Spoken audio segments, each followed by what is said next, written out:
Welcome to strategy IAS। तो ये है 6 स्टैंडर्ड की geography book the earth our habitat के फर्स्ट चैप्टर का सेकेंड पेज। तो जैसे कि मैंने कहा है कि ये 6 स्टैंडर्ड की बुक्स है, तो यहाँ पे उतना ध्यान रखने वाली चीज़ें नहीं है। तो यहाँ पे जो एक फर्स्ट पैराग्राफ ये कह रहा है कि हमने देखा होगा कि कुछ चीज़ें जो बहुत दूर होती है वो हमें बहुत छोटी नज़र आती है। फॉर एग्जाम्पल एरोप्लेन, जो सच में बहुत बड़ा होता है बट हम जब उसको स्काई में देखते हैं तो बहुत ही छोटा नज़र आता है।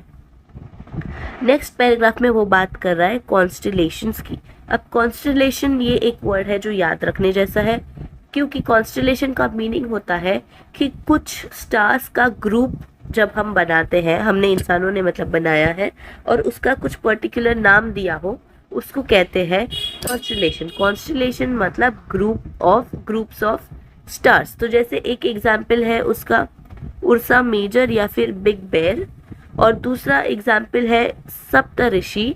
सप्त यानी कि 7 और ऋषि यानी कि सेजेस या फिर जो सेंट होते हैं, जो ऋषि मुनि होते हैं। अब ये सप्त ऋषि जो है वो उर्सा मेजर जो हमने यहाँ पे पहले देखा उसका ही एक पार्ट है।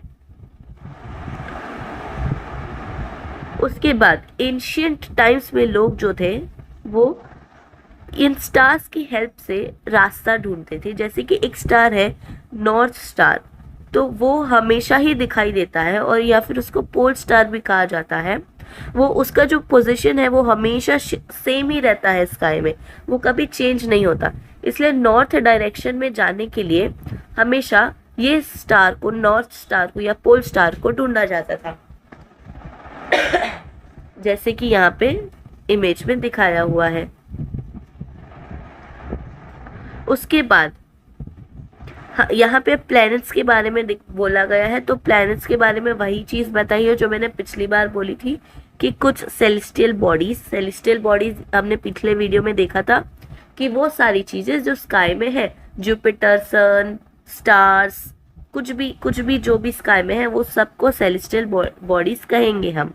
दैट डू नॉट हैव, जिसके पास नहीं है क्या, उसका खुद का हीट एंड उसका खुद का लाइट, इनको कहेंगे हम प्लैनेट्स। ये डेफिनेशन हमें याद रखना है, ये बहुत ही साइंटिफिक डेफिनेशन है और इसको याद रखना ही है। और जिनके पास खुद का लाइट होता है और खुद का हीट होता है उसको क्या कहते हैं, हम स्टार्स कहते हैं। फॉर एग्जाम्पल हमारा सन। अब दूसरा जो दिया गया है कि प्लैनेट, ये जो वर्ड है ये ग्रीक वर्ड से आता है। ग्रीक वर्ड प्लैनेटाई से आता है जिसका मतलब होता है वॉन्डरर्स। वॉन्डरर्स का मतलब इधर उधर घूमने वाला। तो जैसे कि स्काई में जो सारे प्लैनेट्स हैं वो इधर उधर घूमते रहते हैं, इसीलिए उसका नाम वैसा है। अब हमारा जो प्लैनेट है अर्थ, उसको हीट एंड लाइट मिलती है सन से। अब ये सन जो है वो हमारे अर्थ का नियरेस्ट स्टार है, सबसे नजदीक का स्टार। अर्थ के सबसे नजदीक कौन सा स्टार है, तो वो है सन।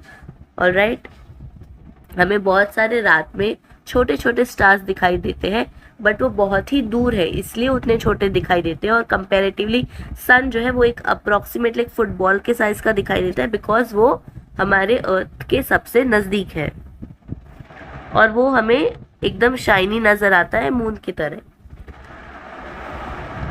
अब मून जो है उसको हम सैटेलाइट कहते हैं, वो हमारे अर्थ का कंपेनियन है। अब इसके बारे में हम और डिटेल में पढ़ेंगे, जो बिग स्प्लैट थियोरी है कि मून कैसे जन्मा, मून हमारे अर्थ को कैसे रिवॉल्व करता है, ये सारी चीज़ें हम डिटेल में हमें आगे आएंगी। पर अभी बस ये याद रखना है बिकॉज ये 6 स्टैंडर्ड की बुक है कि मून जो है वो अर्थ का सैटेलाइट है। और भी दूसरे 8 अदर प्लैनेट्स हैं, उनके पास भी उनके मून्स हैं और उनको भी हीट एंड लाइट जो है वो सन से ही मिलती है। तो हमारे यहाँ पे आगे नेक्स्ट पैराग्राफ शुरू हो रहा है सोलार सिस्टम का। तो हमारे सोलार सिस्टम में क्या है, सन, 8 प्लैनेट्स, उन प्लैनेट्स के सैटेलाइट्स, कुछ अदर सेलेस्टियल बॉडीज जैसे कि एस्ट्रॉइड्स और मीटियोराइट्स, इन सबको मिला के सोलार सिस्टम हमारा बनता है। अब ये जो छोटे छोटे बॉक्सेस हैं, इस बॉक्सेस में कोई भी इंफॉर्मेशन दी गई हो इसे याद रखना है। इन बॉक्सेस से डायरेक्ट क्वेश्चन कभी कभी यूपीएससी प्रीलिम्स में आ जाता है, इसलिए। तो यहाँ पे तो बहुत ही सिंपल फैक्ट दिया है कि जुपिटर, सैटर्न और यूरेनस, ये तीनों को रिंग्स होती है उनके आसपास, बट ये एक्चुअली रिंग्स नहीं होती, ये छोटे छोटे पत्थर जैसे टुकड़े होते हैं जिनको डेब्रीज कहा जाता है। और ये इतने सारे हैं और पूरे प्लैनेट के आसपास है, इसलिए अर्थ से जब हम देखते हैं तो हमको वो रिंग के जैसे दिखाई देते हैं, और अर्थ से हम किसी पावरफुल टेलीस्कोप से ही हम उसको देख सकते हैं। अब ये पावरफुल टेलीस्कोप क्या है, जैसे कि हबल स्पेस टेलीस्कोप, ये सब हमें आगे पता चलेगा, पर अभी के लिए सिर्फ पावरफुल टेलीस्कोप इतना याद रखना है। तो अगले वीडियो में हम इसी चैप्टर के 3rd पेज को कंटिन्यू करेंगे। Thank you.